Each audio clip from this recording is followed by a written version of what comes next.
So hello, everybody, and welcome to today's webinar. So excited to see so many of you from all over the world. We love it when we have such a great group from all over, people we know, people that are new to NAAE. So welcome to the webinar that's all about AI. My name is Judy Browse, and I'm the Executive Director of the North American Association for Environmental Education. And this webinar is all about AI, education, and ethics for a changing world. And it's a big topic. And we have three wonderful presenters, and I'll introduce them in just a minute. But they are fantastic, and you'll be able to hear three different perspectives on AI as we kick off some of our thinking about AI and what it means for us as educators and other related fields. So our speakers, as you saw from the promotion, are going to be touching on a lot of different things, including tools and how do we empower students and what's the environmental footprint, what's the ethical framework we might be using. And as you can imagine, we are never going to be able to cover all of this in just 1 hour. So we are going to really have many more sessions on AI, but touch as much as we can. And we know that all of you have different backgrounds, different ideas. You've heard a lot about AI. Some of you know a lot more than others. I love this quote because, of course, AI does know a lot about us. We don't always know a lot about AI and what is happening and how to keep up. And a lot of us have heard about all the absolutely amazing things that AI can do to help us, from writing grant proposals to annual reports to doing tests, helping our kids, helping our mental health. So many opportunities with AI, but we often jump in and maybe don't know everything we might want to know about AI before we use it. So before I get into the nitty-gritty here and hear from our speakers, I want you in the chat to pick one of these that really corresponds to how you feel about your expertise in AI. So number one is you're an expert. Number two, I know just enough to be dangerous. And number three, you know pretty much nothing. So put a 1, 2, or 3 in the chat. Oh, look at that. We've got a lot of 2s. Know enough to be dangerous. We have a couple of 1s. So we might have to call on you all that really know what you're talking about. And hopefully our speakers are putting in a number 1. Okay, excellent. This gives us an idea that a lot of you are 2s and 3s, and we have some 1s thrown in there. Thank you for filling that out.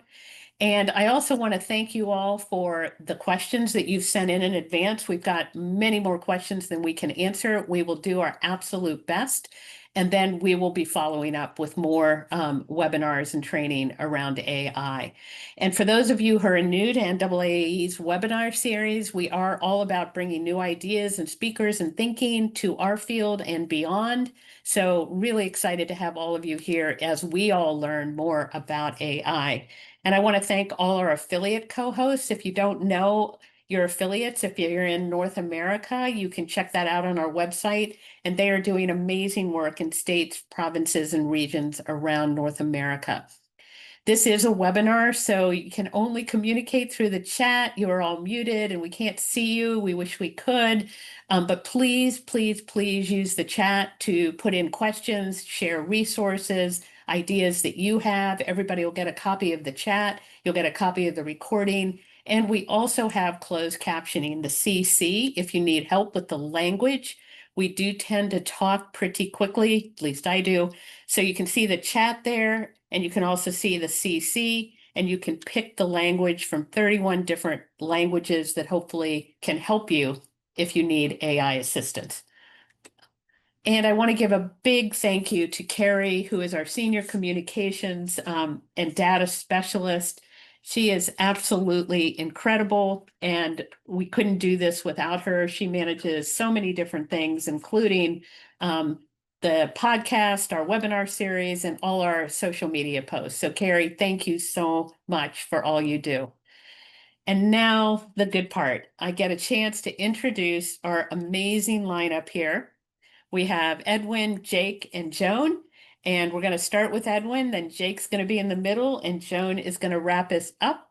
But I'm going to just introduce all of them very briefly right now before I turn it over to Edwin.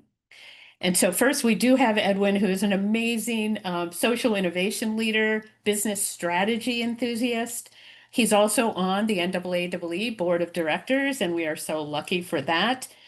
He was the vice president of innovation at United Way, one of our country's largest nonprofits, and he did so much to build innovation throughout that organization.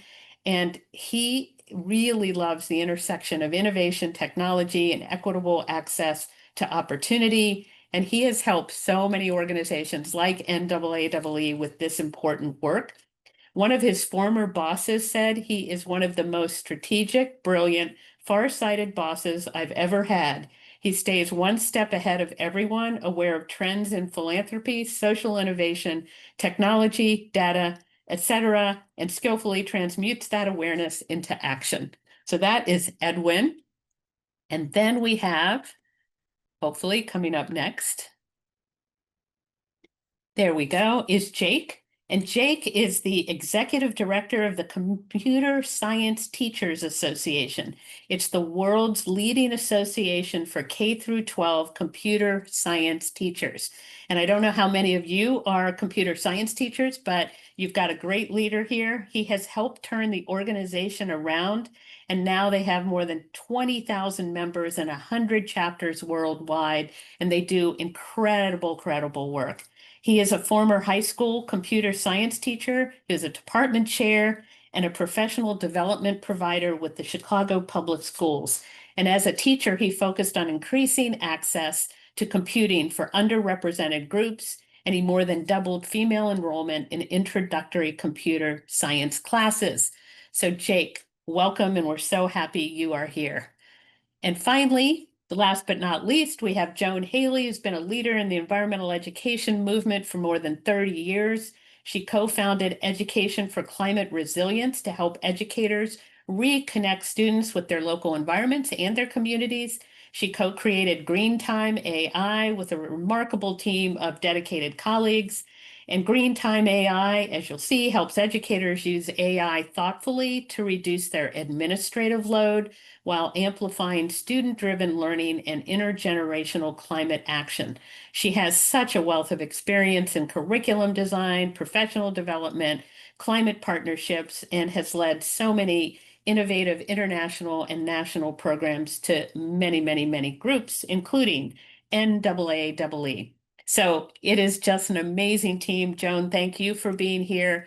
And I am now going to turn it over to Edwin to kick us off. Welcome, everybody. Judy, thank you so much for that incredible introduction. Alrighty, it's a pleasure to be with you all today. I'm just going to share my screen so we can hop into our slides. Excellent. All right, so I'm the lead off person for our conversation today. And really, my hope is to talk a little bit about generative AI very broadly. Make sure that we're all operating off of the same definition when we talk about the AI that brings us all here together. Then I want to talk a little bit about a few of the opportunities that are out there for environmental educators that can use generative AI, and then take a broader view of how Gen AI can help us within our organizations, both by exploring some of the opportunities for innovation that could be out there, and also looking at some of the best practices so that we're cognizant of and mitigating some of the risks related to Gen AI. Excellent. So to start off with, just simple question, what is generative AI? Well, generative AI is one type of artificial intelligence. But unlike many of the other types of artificial intelligence that focus more on, putting out a mathematical computation or, doing something predictive with an existing data set, generative AI is a type of AI that can create new content, including images, text, audio, video, even code. And it does this by learning patterns from existing data. So when we hear something like GPT at the end of ChatGPT, that stands for Generative Pre-trained Transformer. And the P in that, the pre-trained, means we've already fed it a ton of content. And so it knows how to identify patterns and then produce a response that would match the pattern that you've presented it with your prompt. To kind of simplify what that means, um, if we look at this illustration and we say, we are asking the generative AI to complete this line, there is a correct answer and a mathematical way of solving this problem, right? But what Gen AI really does is it looks through its data set and it tries to give you an approximation of what sounds like, what looks like it would match uh, the question that you've given it. And so it's not always perfect. It's not always correct. And it could be a completely different response every time you ask it for an answer. But what it's doing is not necessarily um, you know, solving the question in a mathematical way. It's more like giving you a response that sounds like what you would want to hear. Um, Excellent. So the common types of generative AI content, um, text, and included in text, you also have code, computer code, that is becoming more and more common in how people are using generative AI. With text, the most common platforms that you'll see, ChatGPT, Google's Gemini or Bard in the past, and Claude's Anthropic. For images, generative AI is able to create images in many different styles. And you'll see those same exact tools are now moving into that space. Originally, only tools like Midjourney were able to create those images, but now it's becoming part of a lot of the same tools that we use. Video is an emerging area for generative AI. You see lots of really amazing clips that are being created online. There aren't too many open tools that are available yet around video, but there's some exciting opportunities even in like Photoshop and Canva that bring video creation to life. And then finally, audio. There are a number of tools that can create new audio content, whether it's creating new songs, or taking a script and just being able to read that out. Another thing that generative AI is really excellent at, in a kind of scary way, is being able to clone a person's voice and have that person say whatever is scripted and provided. So again, the most common tools that you see are ChatGPT, Claude, and Google Gemini. But one thing that you will find is we are moving to a point where it's almost getting harder to not find AI in a tool than it is to find a generative AI tool. So things that you use on a daily basis, Google Workspace, Microsoft Office Suite, Canva, um, even in this meeting right now, there are a few AI assistants who have joined to help us out with our note taking. And so, in that sense, generative AI is becoming more ubiquitous and more common. A few emerging tools that I definitely want to make sure are on your radar.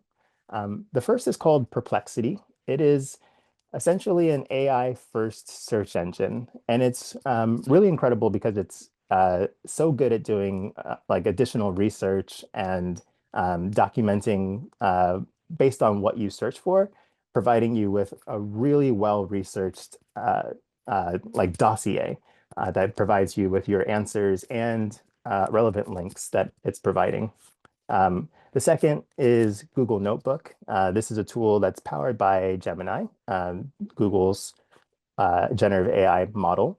And Google Notebook allows you to upload a number of documents or links or YouTube videos and essentially kind of have a conversation with those different documents. You can ask it questions. You can even ask it to put together a quick podcast that summarizes all of the information that is included.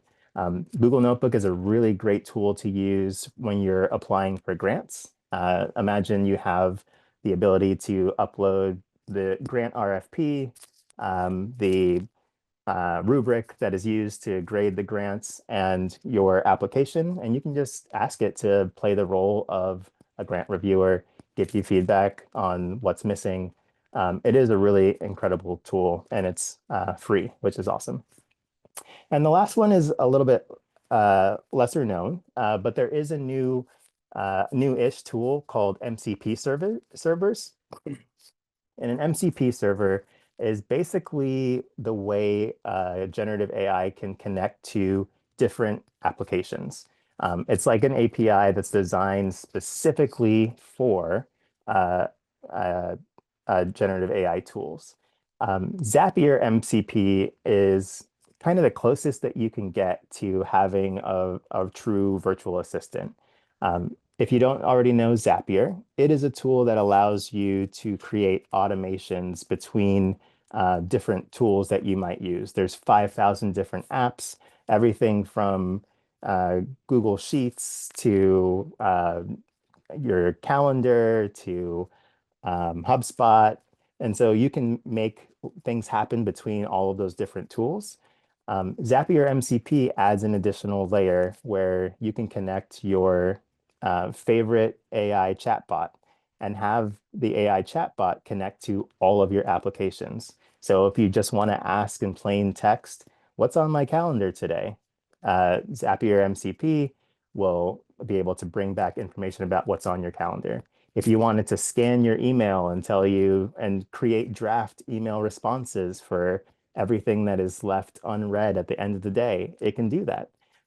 It's an incredibly powerful tool and definitely something that you might want to explore if you're looking for a little bit of extra help on automating tasks.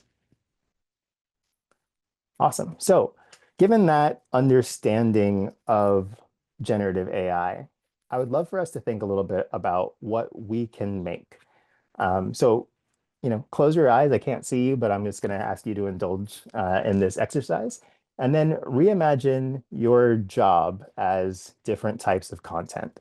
So, if you have to pull up your calendar from yesterday, feel free to open your eyes for that part. And then look through the different things that you did over the course of the day and break those concepts down into the different types of content that generative AI can create. And when you use that approach, it becomes easier to kind of think through how generative AI can be an asset in helping you do your job more efficiently or potentially more effectively. So I'll run through a few real examples of how generative AI can be an asset. So number one, you can send mass personalized voicemail messages. So there's a new tool called Voice Drop AI. It's essentially a phone call that goes straight to voicemail, and you can clone your voice and you can upload a bunch of data, and it will send personalized voicemail to everyone who you've provided information for. So if you have a change in the schedule for tomorrow at your local camp, you can have voicemail drops sent to every single parent with very specific instructions. Or if there's additional data that you want the AI to make sure it hits upon, it can do that. And all of that happens in a matter of seconds and hits the voicemail of the people that you're sending it to. Number two is the ability to kind of have a casual chat with a data set. This is one of my favorite things to do. You can download a bunch of content. There's so many websites, government websites with data on the environment.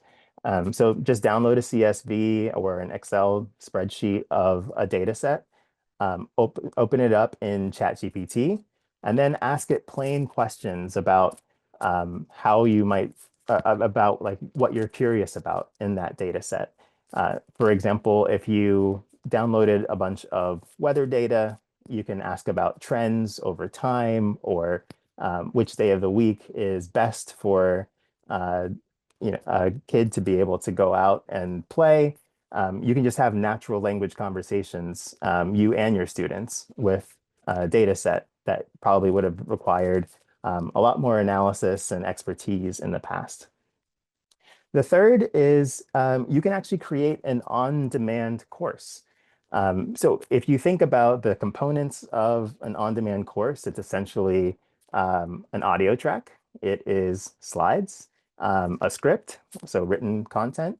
All of those things are things that generative AI excel at. And I'm going to actually show you a specific tool that I've used in the past called 11 Labs. And this is something that I use to make audio courses. I've already cloned my voice in here, which still freaks me out a little bit. And I'm just going to play a little snippet here. Welcome, everyone. This is Edwin, and welcome back to Great Falls EE. Today, we're exploring how local environments can teach us about ecosystems, conservation, and the role humans play in protecting natural spaces.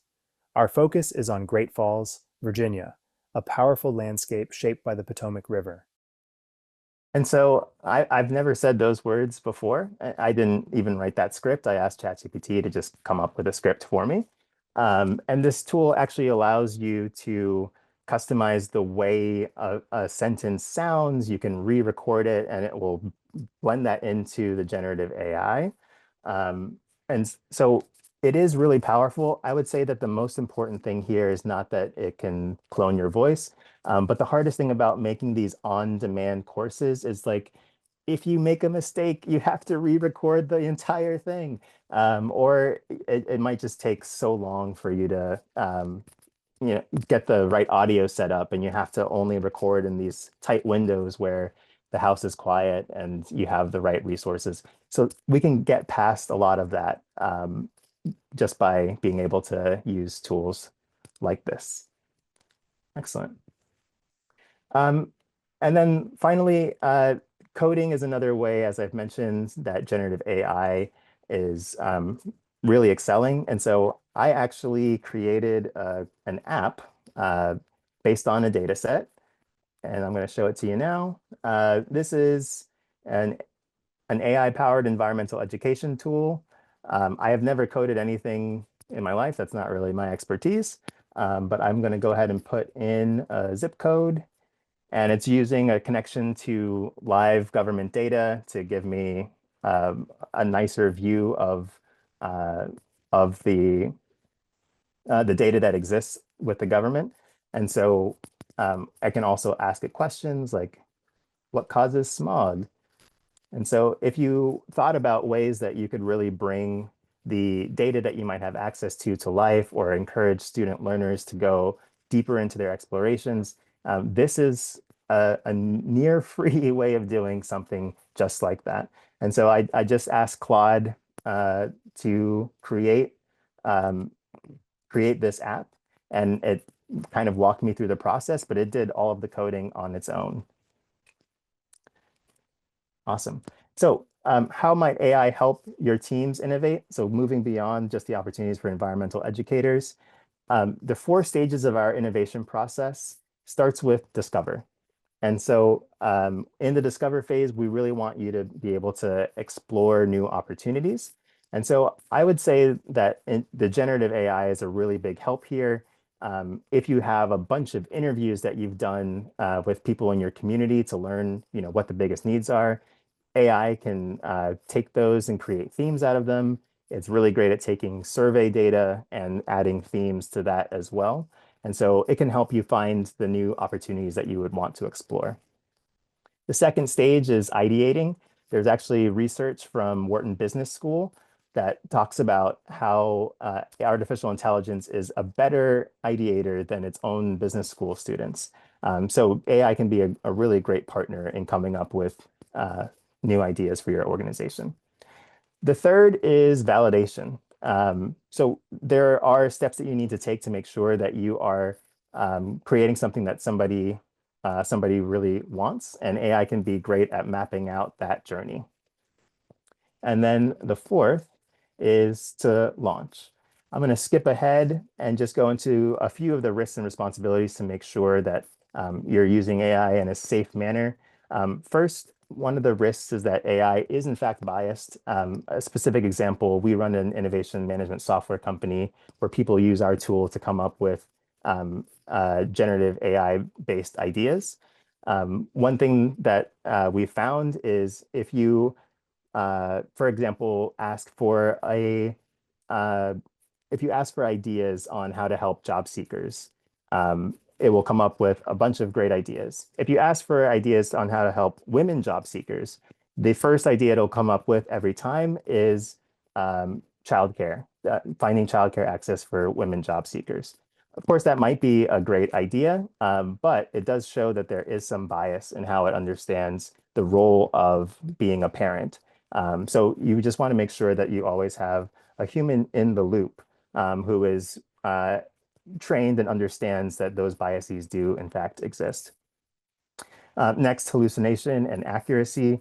Um, AI can make stuff up. The way to mitigate that risk is to choose the right use cases. Never use AI as like the end product that you're putting in front of people. You should always kind of have a little bit of protection between what you're putting out and the general public. And the last is sensitive data, and very simple policies and procedures can stop you from and your employees from putting sensitive data into a large language model, and that's going to be something that's super important.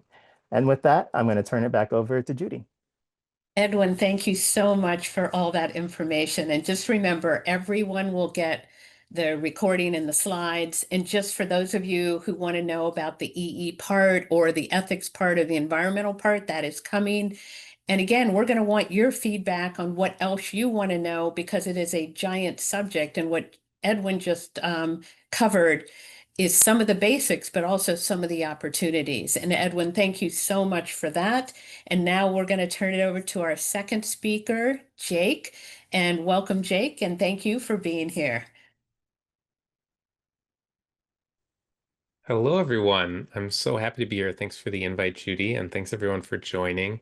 And I will do my best to keep an eye on the chat, but I think, as you all know, it can be hard to see all the different things happening at once. So we'll do my best to answer questions both while I'm presenting and afterwards. But um, I'm really excited to be able to share with you all about work we've done at CSTA on identifying AI learning priorities that we have for all K-12 students. And this is part of broader work we're doing as an organization to update our standards and really think about what it means to support students in a world that is truly powered by computing and how we can make sure we're thinking deeply about that. So to kick us off, I want to run us through a very quick version of an activity we do a lot when we're thinking about what it really means to support students. And to do that, we created a set of personas. This is a bunch of pictures of these folks, and the personas are quick breakdowns of an individual in the class of 2035. Um, and it's thinking about what they're doing in their life 10 years from now. So you'll see that there's a person, it's a location, a job, and a little bit of about their aspirations and their personal life. And we really like to think about this because too often computer science, AI gets bucketed into a thing for some. And I truly deeply believe that it is essential for a well-informed citizenry that everyone understand not just how to use the technology that is infiltrating our lives, but how it works and how to create it as well. So to start us off, I'd love everyone to go to this URL, reimaginingcs.org/personas for reimagining CS. And thank you, Carrie, for throwing that in the chat. You're going to pick a persona. There are many of them, and they start on page 3. And we're just going to spend 3 minutes individually thinking about what CS and AI knowledge and skills are important for that persona, for what they're doing in their life, their career, their aspirations, their family.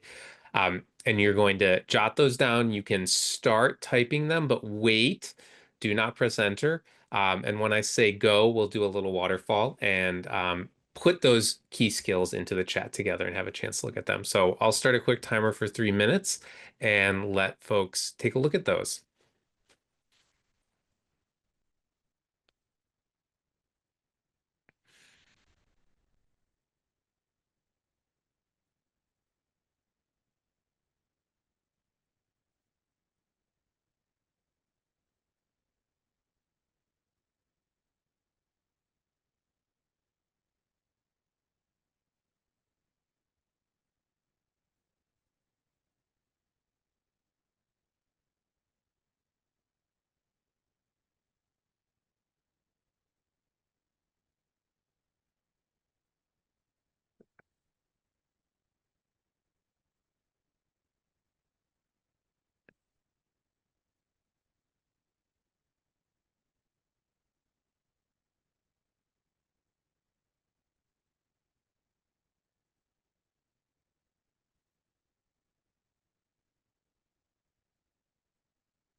And for those of us on the call who've been teachers, you know that 3 minutes, especially virtually, just sitting can feel like an eternity, but want to make sure everyone has time.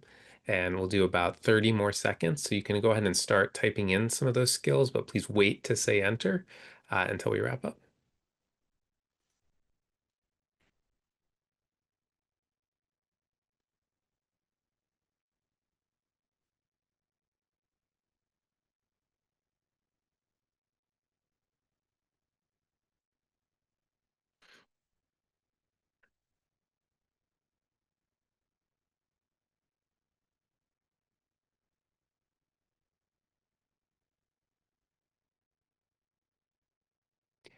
And go ahead, and I'd love for you all to hit enter and uh, share those skills that are most important for the persona that you chose.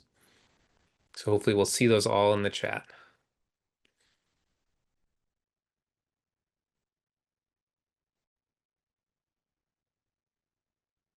Wonderful. Thank you for those that are starting to add those in.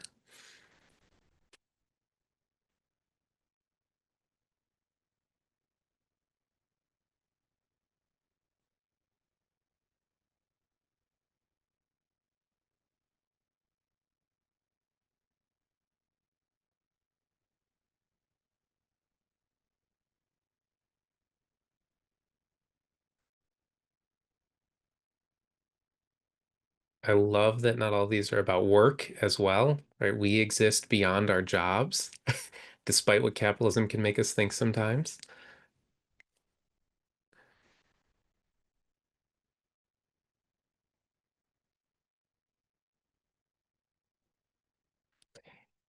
And as those continue to come in, a key question that we ask, and obviously we can't have a conversation about this uh, right now between us, but what I'd ask you all to think about as you see these is what are the um, skills that are most important across personas? What are some of the themes that come out? And I love seeing this idea of critical thinking. I see sort of technology integrating into different spaces, whether it's leveraging AI to teach us about something, identifying bias, listening.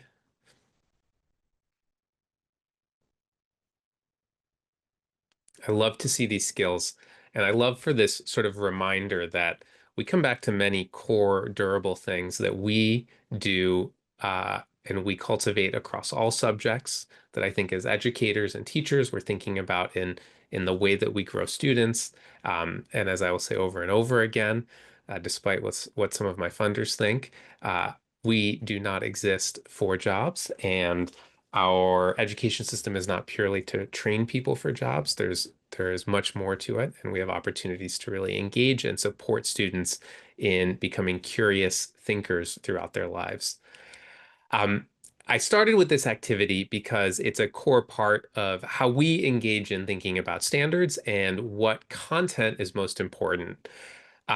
This project especially is thinking about our vision as an organization, which is every student prepared for a world powered by computing. And we think about that about many ways that it interacts with our lives, what it means for students to be voting for candidates that will say things about how they will or will not regulate AI, or who will be asked to build things and have ethical questions about what that looks like, or just need to understand how the forces around the world are shaping the options that are or are not available to them.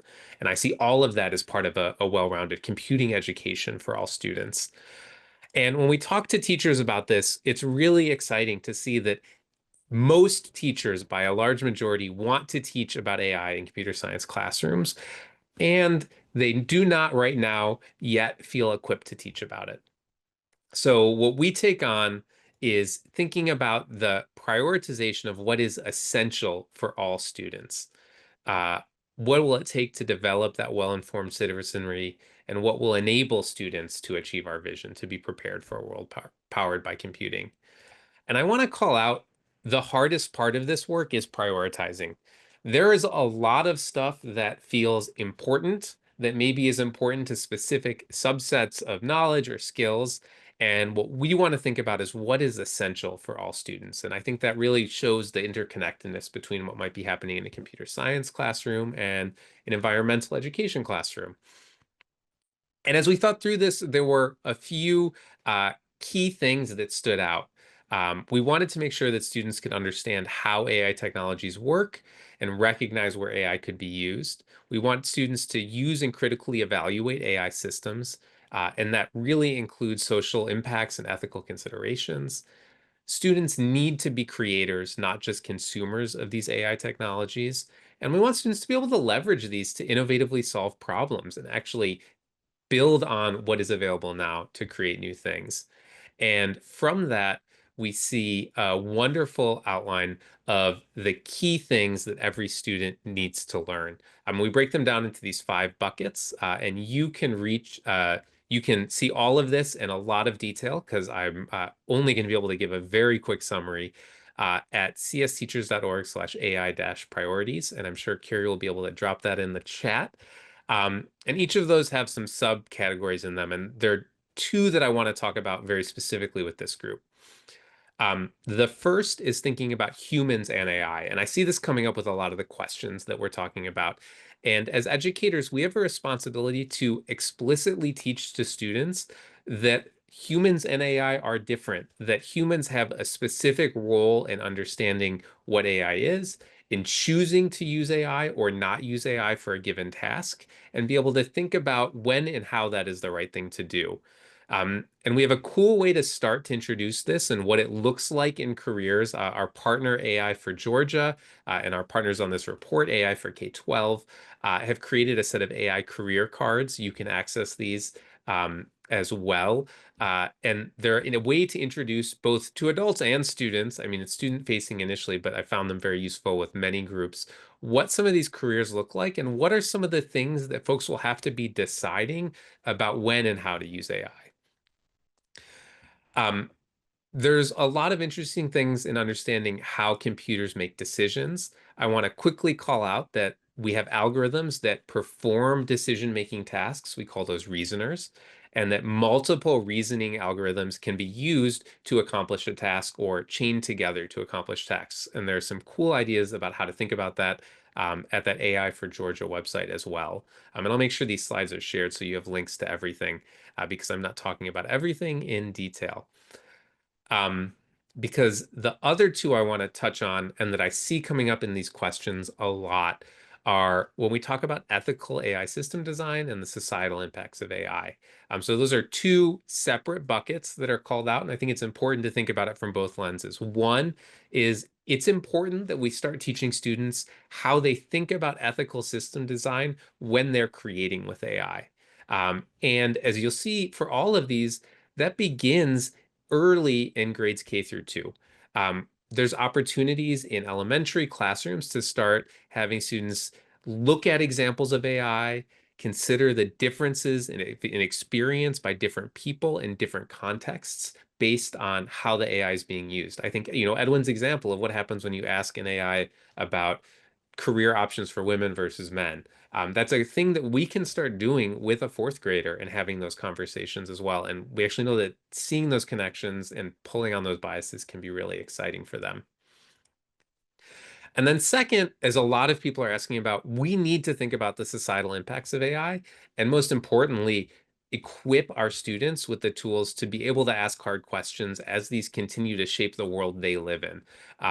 We see that a lot in how AI is used in terms of making decisions for people or about people without their consent, but also calling out as a specific strand here the environmental impacts and being really clear about ways that AI has a tremendous effect on the environment and that we are choosing or not choosing to continue that as we develop this technology and not think that this is happening in some vacuum.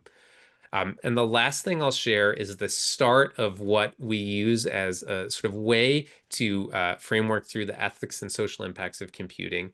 I want to call out, we think of it in sort of 3 buckets that are really interesting to look at. First is thinking about the nature of harm linked to computational technologies, right? Are these leading to racial discrimination in hiring practices? Are they leading to destruction of the environment?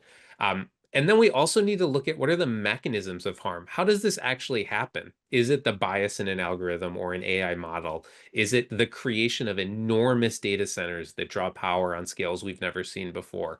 And then last, instilling in students the knowledge and agency that as a creator of technology, we should be thinking about the values that are designed into systems and understand that these are not apolitical or totally inert things.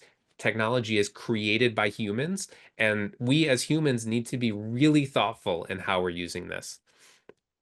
Um, and then the last thing I want to call out, and I know I'm right up on time, is we have seen really interesting, promising practices in how to teach K-12 teach AI to K-12 students. And the first one is it's really clear that beginning early is important and valuable and engages students. And when I think about sharing with you all and the connection that happens in an elementary school classroom where we're not a computer science teacher or a science teacher or an environmental science teacher, you're a third grade teacher and you're thinking about all these things, there's a really unique and fun opportunity to have something that touches across many subject areas and can engage with what's happening directly in schools and with their students' lives. So last, I'll just go back and say you can find the full report at csteachers.org/AI-priorities. And I want to thank the National Science Foundation, who is a key funder and a grant from NSF that supported the creation of this report and this work. So thank you all. And if you like what I had to say, consider joining us for more. You can join CSTA at csteachers.org/join. Thank you. Jake, thank you so much. So much good information there. And thanks for sharing all those resources. That was fantastic as well. And again, as I put in the chat, we have some great questions. So hopefully our speakers can stay on so that we can answer after Joan. Joan's going to answer all those questions in her presentation. But I'm really excited to turn it over to Joan. And Jake, thanks again. That was fantastic. And Edwin, you really started us off in a great way. So I'm going to share my screen. And here we go. Oh, whoops. So sorry. Give me 1 second. You're good. Yeah, I'm giving you time to think. Here we go. Yeah, well, and everybody else, there are a lot of great questions out there, and it's a lot to take in. There's all a lot to take in. Um, so thank you so much for allowing me to be here. Let's see, Judy, there you go. Sorry. I did want to start with gratitude for my fellow presenters who've done an amazing job of just kind of giving us the big scope of AI and what's possible. And there is a lot possible. Thanks to NAAE for starting this conversation. You can tell by the energy on the chat box that there's so much on people's minds. There's so much excitement and so much fear. I did add that quote about ignorance because I feel like there's so much we don't know. And the best way to kind of calm those fears is to find out more and to learn more. And of course, to act. And I really appreciate everybody coming here and joining us because you care a lot. You're trying to learn, you're trying to wrap your head around this and think about what actions you can take, both in the classroom or through your organization, but on a larger scale, talking with people, et cetera. So thank you for being a part of this discussion. As Jake said, we all need to be a part of this discussion. So how do we navigate this with our hearts and minds? Because if there's one thing I know about environmental educators is they're very smart and they have a lot of heart. And I think we really need to think about that. Me personally, I'd rather be outside. I don't love being on the computer. That's why I got interested in AI in the first place. I wanted efficiency, do what I have to do and get off the computer, be with people, be in the environment, do what I love, teaching people about environmental education. So we have to think about that. Like, how do we keep that? How do we really stay true to our values in environmental education? So a lot of people are grappling with this and trying to figure out for their own fields, like what's possible, what can we do? And there are a lot of things that are possible and are very exciting. Like making law less biased, actually, or healthcare more accurate, or engineering more safe, and having architecture that is more sustainable, or thinking about ways to engage people more through democracy, making transportation safer and more efficient. There's so many things that could be really cool for the environment, for our society. And we have to think about that and weigh it against some of the other stuff, right? So as environmental educators, what's our role? Are we doubly essentially responsible? Because we have to think not just about the education implications, but the environmental implications. And people are going to look to us to help them sort that out. So again, I really appreciate you being here and thinking about this. So let's dive in. What I tried to do is think about the questions that you asked. The first big group of questions that we got, I just changed my whole presentation and said, this is what I'm going to try to answer. So sorry if we don't get to all of them, but these were the early questionnaires, registrants. So first of all, do we need to restructure education to focus on AI, on what AI can't do?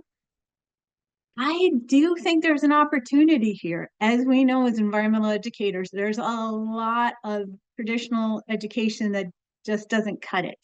And how many of us have been pushing place-based education or project-based education, community service, all these things to get the kids outside the classroom, engaged with the community?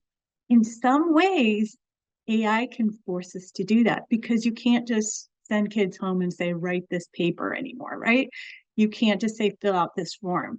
Like there's things that I'm hoping AI kind of forces us to do to rethink about how we educate kids and how we work with kids. So there's a lot of, opportunities here in terms of flipping the classroom, or the Harkness method, where people do the research, the kids do the research outside, come together, look each other in the eye, no technology, and talk about what they learned. So those kind of things to me are exciting. And it's kind of what we decide we want to do with AI, right? In the classroom and outside. Another question, what role should AI play in early childhood education, if any? I think it was mentioned, or I saw on one of the slides, that we can talk about AI, or we can learn about AI, like climate change, without saying the words. And I think without getting on the computer when kids are young. So I think about, you can think about how computers work by playing with different simple algorithms, right, for kids. So they learn to think that way and understand what AI does and how it works and how neural systems work without ever getting on the computer, if that's what we want to do. But I also think we really need to think about what we call the real framework: relationships, equity, action, and leadership. And relationships are so fundamental to how we operate and how we thrive, right? I think about relationships with self, relationships with others, and relationships with nature are really kind of fundamental for our field. And it's interesting because one of the books I was reading talked about how intelligence itself, they're coming to understand it more in a relational term. So you can't just be smart and not share it, right? It has to be connected to something else. So relationships are super important. And I would say when kids are young, building that kind of intelligence around relationships, again, with self, nature, and others, is vital. That's what's really going to keep them healthy and making those good choices. They think about equity and ethics, exploring that. What are we doing? Really ground that into how people think about their world, including AI. And then I would also, for the younger kids, think about how can they do those little actions for one another. And that's just not, teaching them to recycle or thinking about energy use, but that's also taking care of one another when they're young. So trying to plant these seeds in terms of what is it to be a good human, I think is going to be really important, along with the computational skills. And then finally, leadership. How do we find a role for everybody in this? This kind of distributed leadership model is very important, and getting kids to realize how important their individuality is. and what they can share, what they bring to the table when they're young, I think is going to be vital. And these are the things I don't think we should let go of as we move along.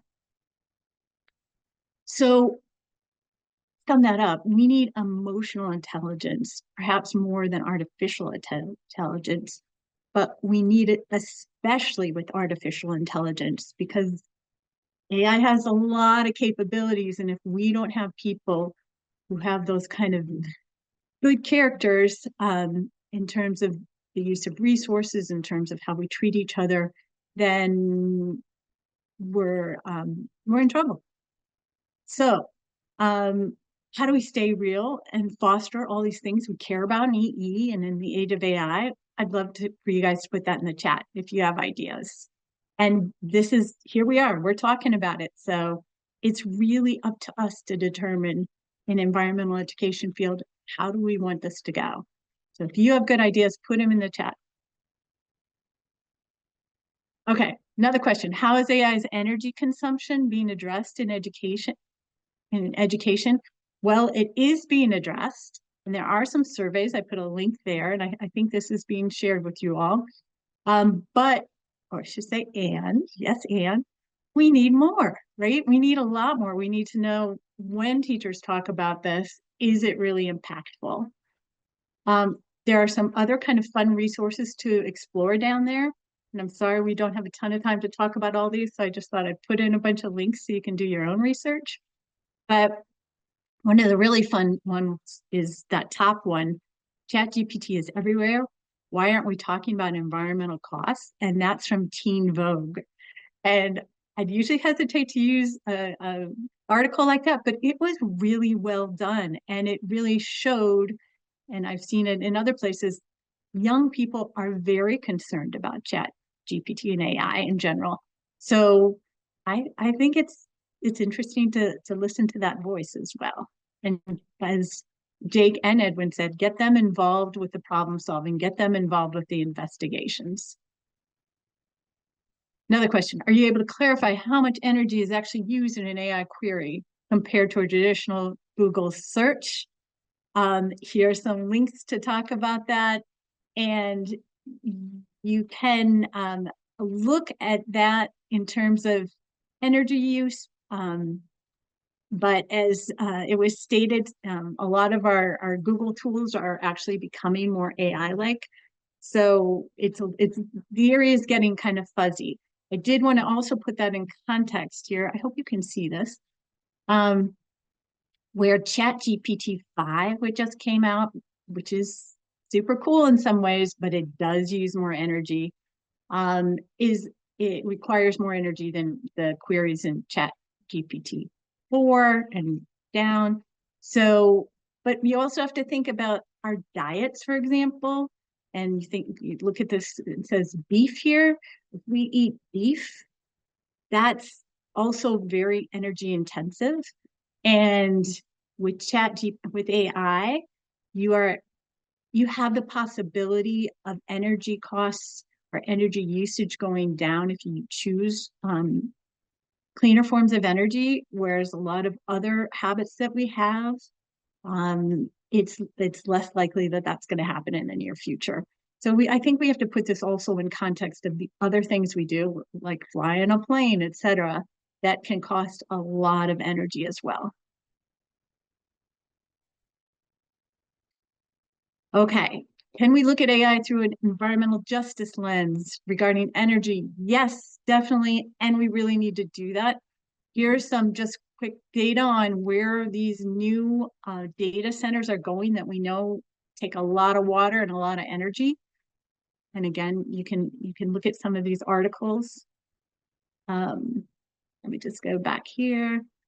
And you can see that this is all climbing very rapidly at these centers. And some of those centers, like in Texas, for example, and California, already are facing water shortages. So there's big impacts where these data centers are going. Some of the bright spots are that all these companies know that. They know that there's people who are very concerned. Also, that some of the energy they use is very expensive. So they're looking into other systems for fueling this. I think we need to keep up the pressure, and communities need to keep up the pressure to make sure they know we care about this. Here are some things that communities can do. This is another question about this. That communities can do to make sure that when a big data center comes to your place, or if it's already there, how the communities can negotiate, because they have a lot of power around this to mitigate those damages. Also, again, cleaner energy is on a much better projectile upward motion trend than some of our other fuel sources. So I'm hoping that goes fast, but it is a little bit of good news to think about. These things can happen and get much more efficient and cleaner. So many concerns and so little time. Here's the gap, the big one between digital innovation and our social emotional growth. And again, I think that's where we need to put our time and energy, is really thinking about that and how we advance that so that it can keep up with our technological growth. And here are some of the tools that I mentioned. Lots of great links and books if you're interested. And then tools and resources for discussion. Come join us. We have an ethical ecosystem that we can help you build your own way of thinking about AI and how to use it in your organization or with your colleagues. We're going to do a workshop at NAAW, where I hope everybody's going to be. It's going to be online, so come join us. And thank you very much. Judy, back over to you. Joan, great job. Oh my gosh, we've had such great speakers and such great questions. So I'm going to stop sharing and hope people can stay. Really wonderful job. You had an impossible task to talk about all the pros and cons of AI in an hour. So a couple of questions that have come up, and then I'm going to give you each one chance to give your final thoughts, because we've had comments in the chat. I'm an environmental educator. I can't consciously use AI, and others saying AI, the horse is out of the barn. How do we do it ethically and responsibly and all that good stuff? So here goes one of the questions. We had a number of questions about intellectual property with things like grant applications. When you fill out something, will the funder know you used AI? Is that a bad thing? Anything about like intellectual property? If you put something into chat and it comes up with an illustration, do you have the rights to use it? Any thoughts on that intellectual? And that was from Mohammed and Rebecca and a number of others. I'd love to jump in. I think there are two different concerns when it comes to intellectual property or IP. So one is there are times where ChatGPT will deliver something to you that you feel is original, but I've had illustration come up and from one of our interns that had the Disney logo in it, something that if I posted online, would put our company into trouble. And then the second related IP issue is if you put your IP in there, are you just training the model with your proprietary information? Different tools have different rules. I think what's best is to have policies and procedures for your organization that you've worked out with knowledgeable IT professionals. Anything related to personally identifiable information, I just say no, don't put it in. IP is going to be a decision that you make with your organization about whether or not that can go in and which tools are safe and which are not safe. But the saying in tech has always been don't trust, verify, and we don't really have a way of verifying some of these things. So just be cautious and treat everything as precious when it is. Thanks, Edwin. Jake, any thoughts? I think Edwin really nailed it, and especially as educators thinking about the very private data that we have access to and need to be incredibly thoughtful in how we're using. I certainly would not want to put student PII or student data into any model. I will call out that many models, have modes that are, at least in their terms, saying that they're not using the data. And I would opt for those and be aware of what the privacy policy is on any model. And they have gotten better at actually making privacy statements in more plain language that make that clear as well. And Joan, anything on your part, or I can go to another question?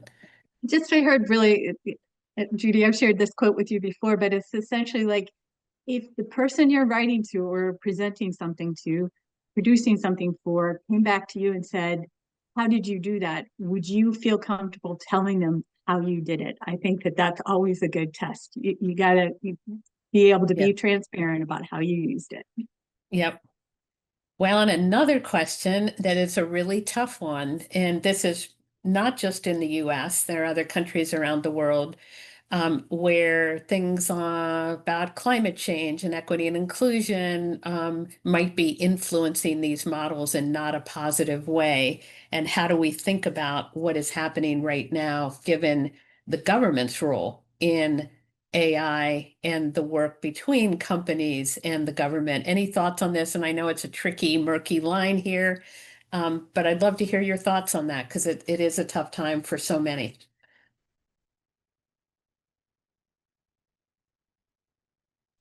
No one unmutes. No. Judy, no, I'm just wondering if you could rephrase the question. I'm not quite sure I followed that completely. Um, so how do you feel, for example, about the US administration AI policy limiting data from politically sensitive topics like diversity and climate change? Can people of color and environmentalists trust the trajectory of our national AI policy? As one example, that might have been Michael, and I'm not sure, but we had a number of questions about it relating to some of the restrictions on using words like climate change, using words like equity and inclusion, and how that is going to influence these models and the companies that actually get money from the government, how they're influenced by this. It's the policies. Right now, it's the US government, but it could be any country, any policies. Does that make sense? Does that help? Yeah, it does. And it reminds me of what was put in the chat earlier about when they asked ChatGPT, to predict what's the impact on environmental education, for example. Yeah. And ChatGPT itself said, well, given the government and the things that Yes. they prioritize, et cetera, I think that said a lot.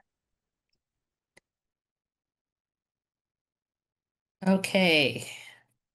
I like Ken's comment, the more I learn, the more I fear AI.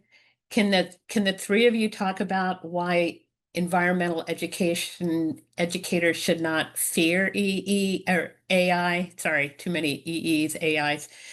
Shouldn't fear AI. And then thoughts about how you personally balance the ethical issues, the environmental issues, your last feedback to the audience, the energy use, the environmental impact, the ethical issues. How do you balance that? So, Joan, I'll start with you and we'll go the opposite direction. Thanks, Last Judy. words. All right. Um, I am still trying to figure out how to balance it, and it's constantly changing. As I said, ChatGPT 5, which I loved, and then found out it took a ton more energy. Now I try to use it the more simple forms when I can. I try not to do things like just play with images, things that suck up a lot of energy. I'm trying to dive in and learn as much as I can and to help people wrap their heads around this, our field especially, so that we can be better users of AI. It's not going away. It has incredible potential and has incredible potential to save some of our most wicked problems. So I don't know. Thanks, Joan. Jake. Yeah, I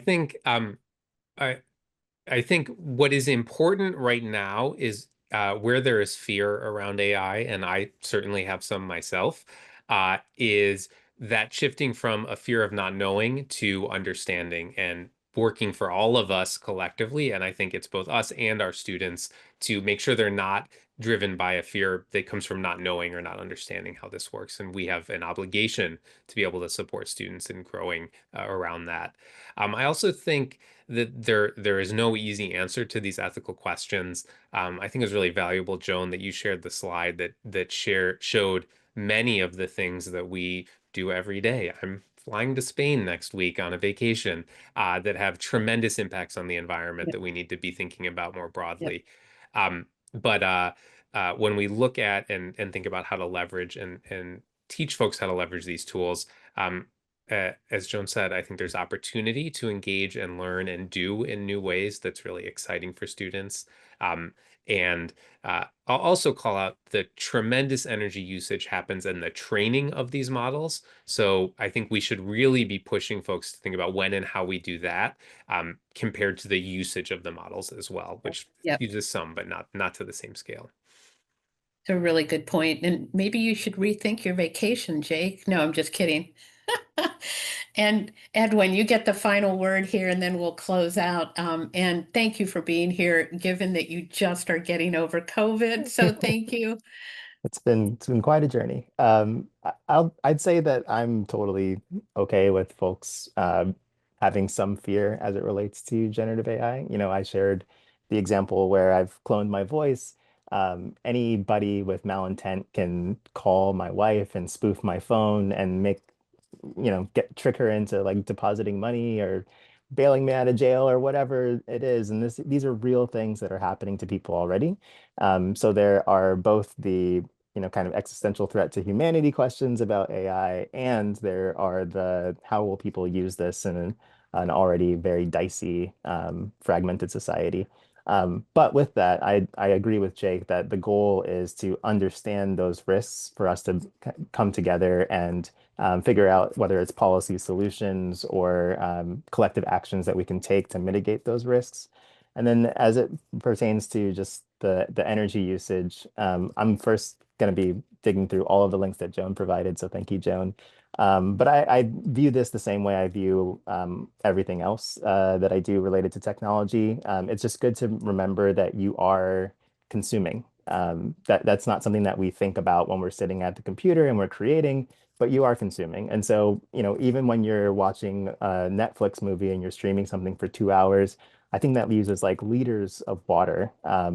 The goal is to make sure that well, I'll say for me, the goal is to make sure that we're doing these things consciously, that we're not passing the buck off to other people or future generations, and that where we can hold people accountable, that we're trying as hard as we can to do so. So that's kind of where I am right now, and it could change in the next couple days.